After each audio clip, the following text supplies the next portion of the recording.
ஒண்ணுமே அறியாத ஒரு அப்பாவி இவ்வளவு கொடூரமா முலாப்படி தண்ணி இல்லாம இதெல்லாம் உங்க சட்டத்துல இருக்கா? ஒரு அரைக்கண இந்த மாதிரி பண்ணிருக்கேன், தண்ணி எல்லாம் கொடுக்க கூடாது உங்க சட்டத்துல இருக்கா? அப்படி என் மையனை தீவிரவாதியா வச்சு விசாரி, எதுக்கு இந்த மாதிரி கொடுமைப்படுத்துற? மரத்துல எடுத்து தொங்க விட்டுருக்க, இல்லை பார்த்தாங்க வேற எதை பார்த்தாங்க? உடனே ஒரு தாய் தானே பெற்றிருப்பா. எல்லாருக்கும் வணக்கம். நீதிபதிகள், சிபிஐ, வழக்கறிஞர்கள், பிரஸ் மீடியாக்கள், ஊர் பொதுமக்கள் அனைவருக்கும் வணக்கம். என் பையனை அடித்து கொன்ற வழக்கில் என் பையன் திருடன் இல்லை என்று நீதிபதிகள்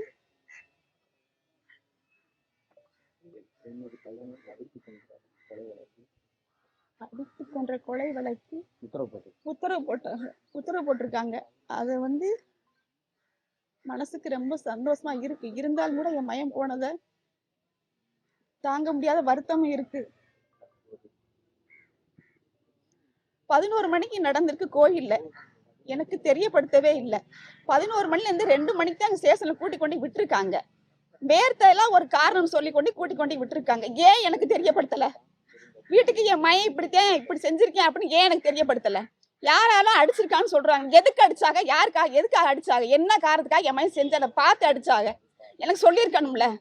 சொல்லாம கூட்டி கொண்டு விட்டுட்டு எனக்கு தெரியவே தெரியாது. 4:30 மணிக்கு தான் சொல்றாங்க, எனக்கு தெரியும் சொல்றாங்க இந்த மாதிரின்னு. எதுக்கு சொல்லாம கொண்டு கூட்டிட்டு விட்டாங்க? யார் எடுத்ததை பார்த்தது? இந்த நிக்கிதான்ற மேடம் பொய் புகார் கொடுத்துருக்காங்க. யார் சொல்லி கொடுத்தாங்க?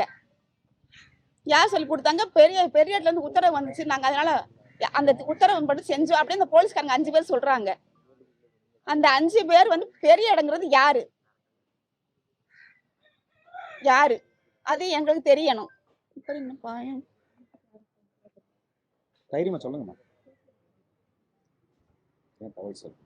எனக்கு ஏன் தெரியப்படும்? 4:30 மணிக்கு தான் எனக்கு தெரியும். நாங்க போய் ஸ்டேஷன்ல போய் என் மையனை போய் பார்த்தேன். நானும் சின்ன பையன் போய் 8 மணிக்கு பார்த்தோம். அங்கே 2 என் மையனை போய் கேட்டதுக்கு நான் எனக்கு தெரியாதுமா அப்படின்னு சொன்னான். சொல்லவும் சக்தி சொல்லலாம்ல, சொல்லுங்க. சக்தி தம்பியை பார்க்கணும்னு சொல்லி அவர் தான் கூட்டிட்டு போய் எங்களை காமிச்சாரு. கூட்டி என் பையனை கேட்டுக்கிட்டு இருக்கேல, அவர் சொன்னா எனக்கு தெரியாதுமா, நான் எடுக்கலன்னு கையை காமிச்சான். அப்போ ஒரு போலீஸ்கார் நீங்க நிக்காம போங்கம்மா போங்க 2 பேர் விரட்டி விட்டாங்க. நாங்க வெளியே போய் நானும் என் பையன் நின்றுக்கிட்டு இருந்தோம். அப்புறம் வெளியிலேயே எங்க நிக்க விட மாட்டேன்ட்டாங்க போலீஸ்காரவங்க. அப்ப சக்திகிட்ட கேட்டு எப்படின்னா போக சொல்றாங்க. இப்ப நீங்க போங்கம்மா, நான் பார்த்து கூட்டிட்டு வந்துடுறேன் அப்படின்னு சொன்னாப்ல. சொல்ல இங்க 2 விட்டுட்டு வர மனசு இல்லாமதே சரி சக்தியும் கூட்டு வந்துருவாப்ல. சரி காலையில எது நடந்தா நம்ம காலைல முதல்ல ஒரு வக்கீல பார்த்து வெளியே எடுத்துக்கிருவோம் அப்படின்னு சொல்லிட்டு நானும் என் பையனும் சக்தி இருக்க தைரியத்திலையும் நம்பிக்கையிலையும் வந்தோம். காலையில தூங்கி எழுந்து நானும் என் பையனும் போய் ஸ்டேஷனுக்கு போகலாம் அப்படின்னு சொல்லி நான் கிளம்பிக்கிட்டுக்கல. ஒரு 2 பேர் ஒரு டெம்போ வச்சு நின்றுட்டு இறங்கி வந்தாங்க. இறங்கி வரையில் நான் கடைக்கு ஒரு சோப்பு வாங்க வந்தேன் 6 மணியா போல காலையில. சோப்பு வாங்க வந்தேன். அப்புறம் ஒரு டெம்போல வெள்ளை வண்டியில 2 பேர் இறங்கினாங்க. இறங்கையில நான் பார்த்துட்டு வேகமா என்னை நோக்கி தான் வந்தாங்க. வரும் யாரும் தெரியல. அந்த சோப்புக்கார பிள்ளைகிட்ட கடைக்காரப்பிள்ள காசு குடிக்கல வந்தாங்க. வீடு எதுமான்னு கேட்டாங்க. இதுதான் சார் அப்படின்னு கேட்டேன். உன் மையன் என்ன பண்ணிருக்கான்னு தெரியுமாமா அப்படின்னு. என்ன சார் பண்ணிருக்கேன்? சொன்னாங்க சார், இந்த மாதிரி எடுத்திருக்கேன்னு சொன்னாங்க சார் அப்படின்னு. வீட்டை வாமா கதவை திறக்க போனாங்க. நான் சொன்னேன் சார், இந்த பக்கம் சின்னவன் தூங்குறேன், இந்த பக்கம் கூட்டிட்டு லைட்டு போட போலாம் அப்படின்னு சொல்லிட்டு இன்னொரு கதவு இருக்கு, அதை பக்கம் போய் நீ ஏமா ஓடி போய் முதல்ல கதவை திறக்கிற? நான் திறப்பே இல்லம்மா அப்படின்னு சொன்னாங்க. சார் பையன் தூங்குற, இருட்டா இருக்கு, மிதிச்சு சொல்லிட்டு நான் லைட்டு படத்தான் சார் முன்னாடி வந்தேன் அப்படின்னு சொன்னதுக்கு அதட்டுனாங்க. பீரோலாம் திறமா அப்படின்னு சொன்னாங்க. பீரோலாம் திறக்கவும் சாவி எடுத்து பீரோ திறந்து உள்ள இருக்க புறாம எடுத்து போட்டாங்க. எடுத்து போட்டு எங்கேமா வச்சிருக்கேன் நகை அப்படின்னு கேட்டேன். சார் இல்லை சார் தெரியல சார், அவன் ட்ரெஸ் எல்லாம் எதுமா அப்படின்னு சொன்னாங்க. என் மயங்கர் ரஃபா போற பீஸ் எல்லாம் வெளியில தான் வச்சிருக்கேன். அதை பூரா எடுத்து அவங்க தான் கொட்டி பார்த்தாங்க. பார்த்துட்டு ஒண்ணு கூட இல்லை. இல்லாம நீங்க எந்திரா அப்படின்னு சொல்லி என் சின்ன பையன் முகம் கூட கழுவல. முகம் கூட கழுவ சட்டையை கூட பெரட்டி கூட போட விட மாட்டேன்ட்டாங்க. அவ்வளவு வேகமா அவனை போட வச்சு கூட்டிட்டு போனாங்க. அப்ப கேட்டாங்க, உன் மயன் ஆட்சி கடை எங்கம்மா இருக்கு அப்படின்னு. ஆட்சி வீடு எங்கம்மா இருக்கு? ஆட்சி தாத்தால இறந்துட்டாங்க சார் அப்படின்னு நான் சொன்னேன். இல்லம்மா கடை வச்சிருக்காங்கம்மா, கோயிலுக்கு மேல கடை வச்சிருக்காங்க கோயிலுக்கு முன்னாடி அப்படின்னு. நான் கூட சொன்னேன் சரி எங்க சொந்தக்காரங்க இருக்கணும் அப்படின்னு சொன்னேன். அவங்க பேர் குருவம்மான்னு சொன்னேனம்மா. அப்படின்னா எங்க பெரியவா தான் சார் அப்படின்னு சொன்னேன். அப்ப வீடை காட்டுறான்னு சொல்லி சின்ன பையனை கூட்டிட்டு போனாங்க. கூட்டிட்டு போவோம். சரி கூட்டிட்டு கொண்டு வீடைத்தானே காமிக்கத்தானே கூட்டிட்டு போறாங்கன்னு சொல்லிட்டு நானும் உள்ள எடுத்து வச்சுட்டு வெளியே பார்த்தா அப்புறம் எங்க சொந்தக்காரங்க போனவங்க சொன்னாங்க, என்னமோ சின்ன பையனையும் கூட்டிட்டு போயிட்டாங்க சொன்னேன். என்ன வீடைத்தானே காமிக்க போறேன்னு கூட்டிட்டு போனாங்க, அவனையும் கூட்டிட்டு போயிட்டாங்களா அப்படின்னு சொல்லிட்டு நான் அந்த சொல்லலாம் அப்ப வினோத்துன்றவங்க அந்த பையன்ட்ட போய் நான் கேட்டேன். தம்பி இந்த மாதிரி சின்னவனையும் கூட்டிட்டு போயிட்டாங்கப்பா அப்படின்னு சொல்லி. இல்லம்மா விசாரிச்சுட்டு விட்டுருவாங்க, ஒன்றும் பயப்படாதீங்க அப்படின்னு சொன்னாப்ல. சொல்லவும் கொஞ்ச நேரம் இருந்து பார்த்தேன், வரல. 11 மணி ஆச்சு, 10 மணி ஆச்சு, வரல. அப்புறம் எங்க அக்கா அண்ணன் மையன்ட்ட கேட்டேன், இந்த மாதிரி இல்லத்த வந்துருவாங்க, விசாரிச்சு விட்டுருவாங்கத்த அப்படின்னு சொன்னாங்க. அப்புறம் இருக்கவும் அப்புறம் திரும்ப ஒருக்க எங்க அண்ணன் தான் ஃபோன் போட்டு, "தம்பி எனக்கு ரொம்ப பயமா இருக்கே, ரொம்ப லேட் ஆயிருச்சு. 2 பேரையும் கூட்டிட்டு போயிருக்காங்க. ஒரு விவரம் தெரியலப்பா. நீ சக்தி தம்பிக்காவது ஃபோன் போட்டு என்னன்னு கேளுப்பா" அப்படிங்கிறதுக்கு சக்திக்கு ஃபோன் போட்டுச்சு எங்க அண்ணன். போடையில ஃபோன் போகலத்த, நான் திரும்ப ஒருக்கா நம்பர் வேணா தரேன், நீங்க வேணா போடுங்கத்தேன்னு சொல்லுச்சு. சரி குடுப்பா, நான் பேசுனதே இல்ல. சரி குடிங்க நான் பேசுறேன் அப்படின்னு நம்பர் போட்டு தம்பிக்கு முதல்ல போட்டேன், போகல. திரும்ப ஒருக்கா போட்டேன், எடுத்தாப்புல. இந்த மாதிரி கூட்டிட்டு போயிருப்பாங்க அப்படின்னா, இல்லப்பா பயப்படாதீங்க. திரும்ப கூட்டிட்டு விட்டுருவாங்க, விசாரிச்சு விட்டுருவாங்கன்னு சொல்லவும் நான் ரொம்ப தைரியமா இருந்தேன். சரி இவ்வளவு தூரம் சொல்றாங்களே, விட்டுருவாங்க. நான் இதுவரைக்கும் இவ்வளவு நாள் ஆச்சு, இவ்வளவு வயசாகி போச்சு. எனக்கு இந்த மாதிரி நான் கேள்விப்படவே இல்ல. எடுத்திருந்தா உள்ள வைக்க போறீங்க, எடுக்கலைன்னா வெளிய விட போறீங்க. இந்த தைரியத்துல நான் இருந்தேன். இல்லைன்னா எடுத்திருந்தா உள்ள வைக்கப்பாங்க. நம்ம ஒரு வக்கீல பார்த்து நாளைக்கு எடுத்துக்கிறோம் அப்படின்ற தைரியத்துல நானும் என் மகனும் ரொம்ப இவனையும் கூட்டிட்டு போய் 6 மணி சரி 6 மணிக்கு விட்டுருவாங்கன்னு திரும்ப சொன்னாங்க. சரி 2 பிள்ளைங்களும் நம்ம கோயில்காரங்க தான், நம்ம சொந்த பந்தம் தானே. நம்பித்தான் நான் முக்கியமா இருந்தேன். நம்பி இருந்தேன். யாருமே கேட்கலன்றது என் மகன் இறந்ததுக்கு அப்புறம் தான் எனக்கு தெரியும். ஏன் கேட்கல? யார் எடுத்ததை பார்த்தது யாரு? என் மகன் திருடனி எடுத்தது பார்த்தது யாரு?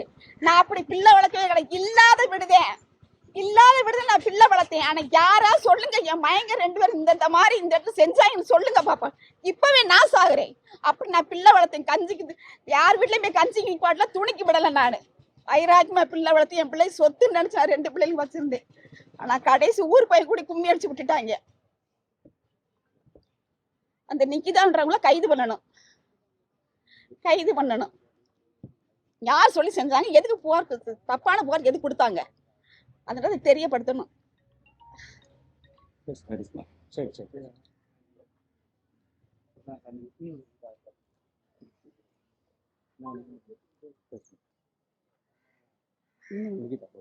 கோயிலுக்குள்ளேயே அடிச்சாங்க. எதுக்காக அடிச்சீங்க? எனக்கு அது முதல்ல தெரியணும். உரிமை போட்டு அடிச்சீங்கல்ல, அப்ப நீங்க அதை வச்சு நீ காப்பாத்திருக்க முன்னாடி எனக்கு சொல்லியிருக்கணும். முதல்ல எனக்கு தான் முதல் தகவல் சொல்லியிருக்கணும். வேர்த்த ஒரு காரணம், இந்த 2மே எனக்கு ரொம்ப கொள்ளுது. வேர்த்த ஒரு காரணம் சொல்லி என் மயில கொண்டு எதுக்கு நீ கொண்டு இங்க கூட்டி கொண்டு நீ விட்ட, அதுக்கு முதல் பதில் சொல்லணும். தெரியணும் எனக்கு. அது சொல்லி நிக்கிதா முதல் கைது பண்ணணும். அந்த 5 பேரும் வெளியே வரவே கூடாது தானே, வெளியே வரவே கூடாது. என்னால முடியல.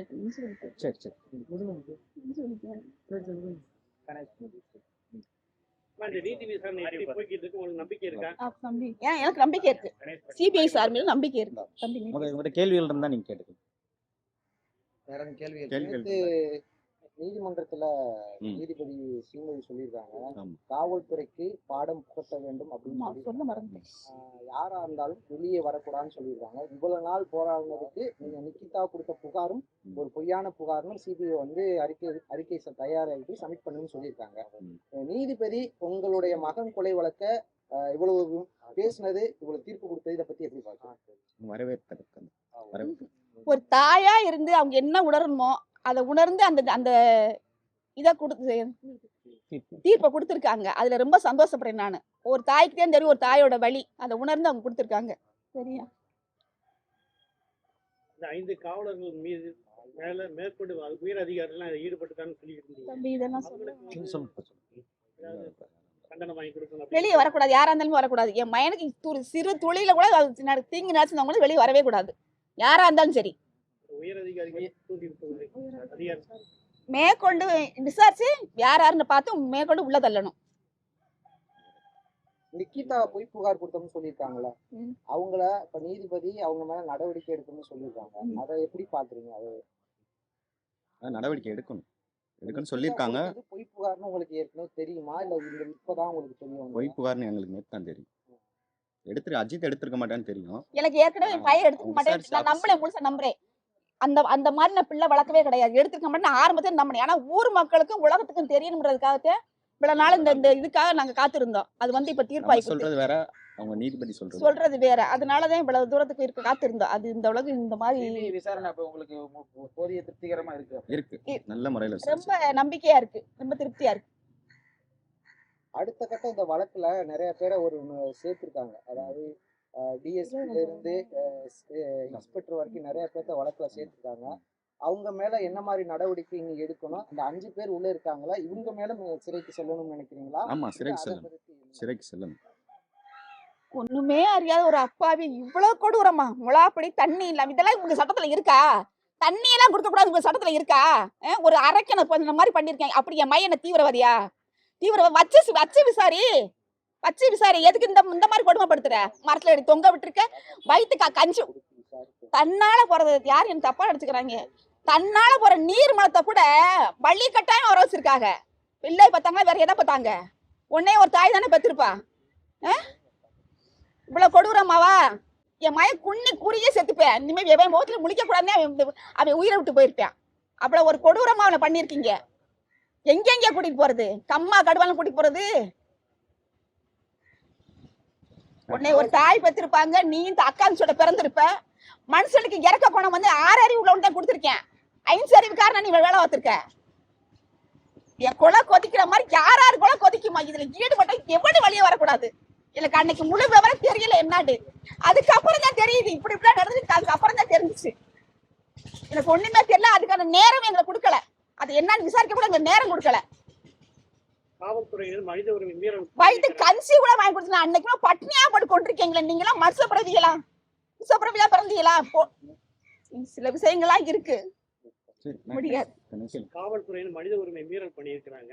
இந்த காவல்துறை நடவடிக்கையை நீங்க வந்து அடுத்த கட்டத்துக்கு நான் ஒரு தாயா கும்புறல, உலகம் பூரா கும்புறத்தேன் செய்து இப்படியான்னு கேள்விப்படவே இல்லை. இந்த கொடுமை எல்லாம் நடத்தும்னு கேள்விப்படவே இல்லை. கடவுளை கேள்விப்படவே இல்லை.